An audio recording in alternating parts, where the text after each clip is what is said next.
This is Shopify and this is Amazon, both multi-billion-dollar companies. What if I tell you that one change Shopify did forced Amazon to close down its web store service, the direct competitor of Shopify? Not just that, but they even recommended Shopify as an alternative. Big companies usually win by controlling resources and abusing capitalism, but Shopify followed a different path. I spent weeks of deep research and I uncovered the real reason why Shopify went public. It defied typical corporate logic. It didn't make any sense. Our story starts in 1995 Germany, in a small town called Koblenz. A teenager with the name of Tobias Lütke dropped out of high school to learn about computers. As time went by, he loved snowboarding. He often visited Ontario to enjoy the snowy mountains, and that's where he met the love of his life, a woman named Fiona. He fell in love hard and moved straight away to Ontario for love. It was hard for him to blend in, especially that he worked remotely on the back end of financial German startup. It felt isolating. He felt alone, so he went to the one place where he'd feel home, snowboarding. That's where he met his allies, his partners, Daniel Waynard and Scott Lake. Wanting to make money, he suggested selling snowboards online. He knew the coding, they knew the business, and right there, Snow Devil was born. Upon starting, he realized the existing tools for e-commerce sucked, so he decided to build them himself, a move that's gonna change his life forever. Toby wasn't your average coder. Even back then, he leveraged an open source language called Ruby on Rails. He saw its potential and he harvested it. Snow Devil was able to process payments, process orders, and keep an eye on all the inventory, all thanks to Toby. But soon, he realized the hardship that came with selling physical goods online. He worked behind screens all his life. He didn't like dealing with orders, customer service, packaging, or shipping. The store was also losing money. It really frustrated him and the rest of the team. The bright side was that customers, family members, even though they didn't like the snowboards, Toby often was complimented about the store and often asked by other merchants about how it was built and used. Toby realized he was onto something. He could build a tool that online sellers used to sell their products. He called his partners and told them about the idea. They told him it was risky, hard to market for, and impossible to face off giants like Yahoo. However, Toby wanted to do something revolutionary, at least once in his life. Even if it fails, it would have been worth it. So drawn in a sea of self-doubt, self-criticism, and incapacity, he saw that it was hard, it was big, very daunting task. Not just that, it needed hiring, marketing, and lots of things that consume resources like crazy. Toby was gonna give up on the idea. He didn't have any money to fund this venture, and he didn't know how or where to raise money to start. As nights turned into marathons of coding and days haunted by failure, came the meeting with Bruce McKean, his father-in-law. Bruce didn't just offer encouragement. He took his savings from his government job to help Toby with his idea. He showed him that he wasn't entirely alone in this audacious dream. Bringing you this in-depth video took months of work done entirely on my own, so if you find it valuable, hitting that subscribe button and turning on notifications is the best way to show your support. Plus, you'll be the first to know when I release new videos. Tobias raised his courage and jumped into the unknown. He convinced his partners with his new idea, Shopify, the engine that builds websites for sellers. He convinced them they had to go all in, so they shut down Snow Devil and started to focus 100% on Shopify. He had the faith of his father-in-law, and he was not gonna let him down. The stakes couldn't be higher. The first monster they faced was the giant code of Snow Devil. They needed to change it to allow everyday users to customize their stores easily on Shopify. Toby was the sole coder on the team. Existing resources didn't allow for hiring, so he's gonna have to pull off a miracle to build the platform and make it ready for public use. Marketing for Shopify was a challenge. They could not afford much, and they needed every push. They had to go organic, focusing on word of mouth, friends and family. Making mistakes is part of the process. One mistake they made was having a weird business model. Shopify used to take a percentage of the sales every seller made. This frustrated customers, and new users weren't fond of this business model, which hindered Shopify's initial growth. Family and friends seemed supportive, but the skepticism was always there. They often talked about the possibility of failure, how this can backfire badly on the three founders. But luckily for them, they had each other. In the dark days of this adventure, they shared the small wins. Every new customer was a micro win. It was a group of friends working on their passion in their backyard. Regardless of the results, it would be an amazing story to tell their children. Their relentless perseverance landed them a Canadian angel investor, Jean Phillips, who recognized their potential, backing them with $500,000, a powerful signal that their audacious vision might actually succeed.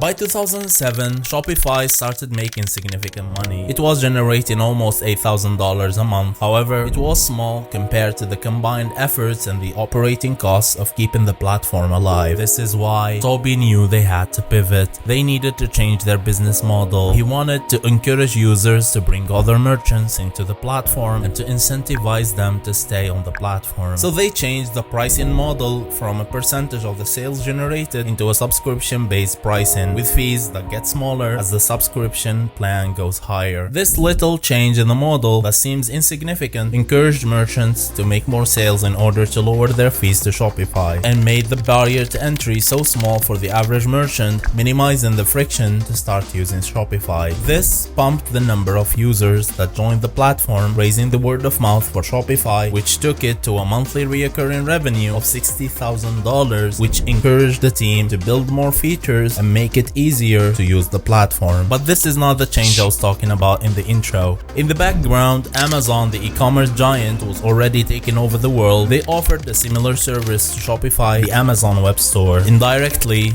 limiting the growth of Shopify.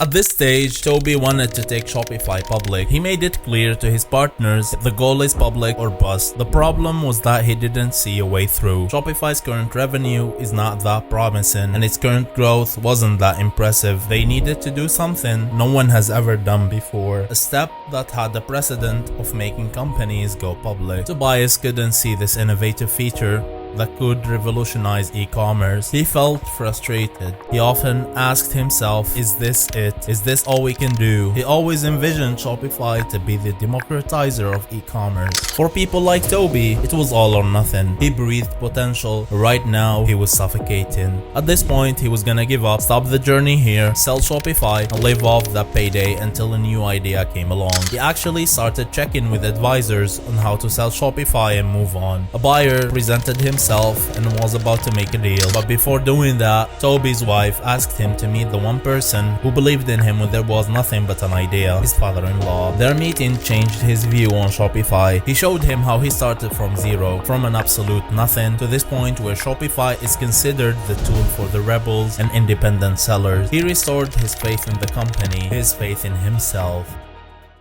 Toby went on an all-nighter to figure out the feature that could change Shopify's fortunes. There were hundreds, but he didn't have the resources or time to do that. And then it clicked. Instead of Shopify making all these features, instead of controlling the code and access, he could raise an army of third-party developers to make them on top of Shopify. No one was doing it at the time. He was democratizing e-commerce for sellers and for builders, with the goal of making more money, turning Shopify into a proper e-commerce marketplace. Toby didn't stop there. He recognized the shift towards mobile, so he started building a dedicated mobile app allowing moment-by-moment monitoring of sales and store activity. This wasn't a convenience, it was essential for Shopify's future. These two major changes impacted Shopify's growth as they grow to more than 18,000 operating stores and over $50 million in total revenue, which allowed them to raise another $100 million in C-Series, enabling them to scale the operation and get ready for the true monster, going public.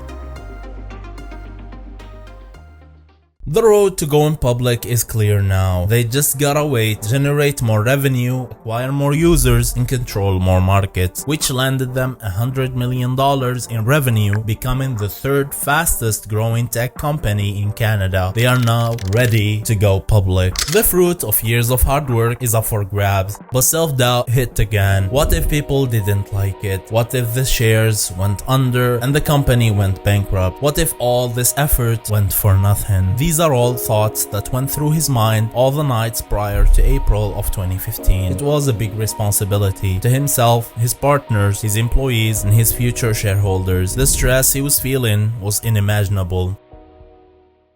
So in April 2015, Shopify filed for an IPO on the New York Stock Exchange. And what Toby wanted all this time manifested into reality. Shopify went public at $28 a share, 66% higher than its $17 offering price. Toby celebrated harder than anyone else, remembering all those days he wanted to quit and didn't. The dark days when he had to write thousands of lines of code by himself. When he was about to throw in the towel, he was in tears of joy, as no one expected him to reach this level, not even himself. And to add more joy, by the end of that year, Amazon, the company he always wanted to compete against, announced it would be closing the Amazon web store. They also recommended Shopify as the migration provider, officially beating Amazon in their own game. Going public and succeeding in the world of tech giants was proof that he indeed changed the world, that he helped the rebels, that Shopify was responsible for putting food on the table for millions across the globe. Shopify's users are growing day by day from every country on the planet. They weren't just signing up, they were staying. They were building their little kingdoms on the Shopify empire. Tobias is now acknowledged as the successful founder. He is now respected by businesses, tech people, and everyone who ever came across Shopify. Every time a small shop owner made their first sale or quit their day job to focus on their business, it made him proud of himself, proud of his work, and the sacrifices he went through. Toby now isn't just the programmer that once used Ruby on Rails. He emerged as a big-time CEO, a true leader of a public company, yet still improving the process every day.